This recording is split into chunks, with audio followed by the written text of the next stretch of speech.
restaurateur de piano. Je fais aussi de l'accordage, puis j'ai fait des tas d'autres trucs dans ma vie. J'ai été prof de philo pendant à peu près 7 ans dans la région parisienne. Et en même temps, j'ai toujours réparé plein de trucs, depuis mon enfance. Donc je réparais des jouets, après je réparais des mobylettes, après je réparais des motos, des voitures. J'ai réparé des voitures anciennes, j'en ai encore, j'ai un atelier, je répare des voitures anciennes aussi. Quand j'ai commencé à faire de la musique, comme j'avais pas beaucoup d'argent, j'avais un piano qu'on m'avait donné qui n'était pas une merveille, et j'ai fourré mon nez dedans, et donc j'ai essayé de comprendre, j'ai commencé à le réparer. C'était avant de devenir professionnel, mais en amateur, mais un peu plus qu'un amateur ordinaire. Donc j'ai commencé à réparer des pianos, et puis après c'était progressif, quoi.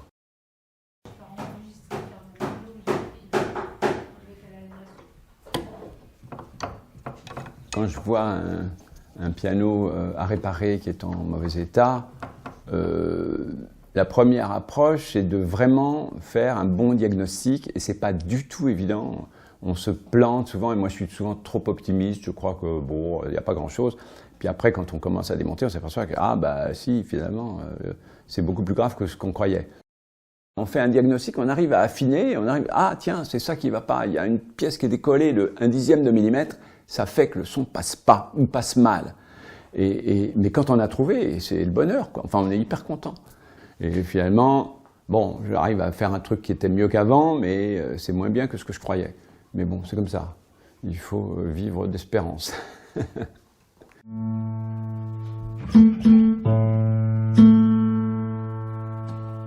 L'accordage, c'est de l'entretien. Mais par contre, la création, entre guillemets, qui est, bon, en tant qu'artisan, surtout j'ai fabriqué 3 ou 4 pianos, c'est hyper intéressant. Moi, j'adore ça. Si je pouvais, je ferais que ça. C'est intéressant parce que il y a des récompenses. C'est un travail qui amène énormément de récompenses. C'est vraiment une immense joie quand ça marche, quoi. Ça marche toujours, plus ou moins bien. Des fois, ça marche mal. Si tout marchait bien, ça serait une horreur. Ce qui est bien, c'est que ça ne marche pas, c'est qu'on est des emmerdes, que les pianos sonnent mal. En réalité, un piano, c'est surtout un mystère. Et ça permet de faire de la musique, c'est ça qui était important.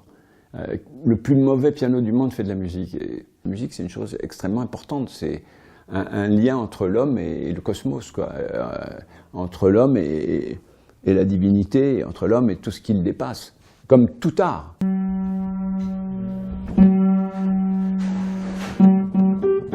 Malgré nous, qu'on le veuille ou non, on met quelque chose de soi-même dans son travail. Et c'est pour ça que le travail, c'est bien. Quand j'ai réparé un piano et que je suis content du résultat, je ne vais pas dire que j'ai sauvé le monde, mais on peut sauver le monde en balayant la rue, quoi. Je veux dire que si chacun fait son boulot le mieux possible, c'est une façon de sauver le monde. Et en fait, quand c'est bien, je suis très content, que c'est une satisfaction intense.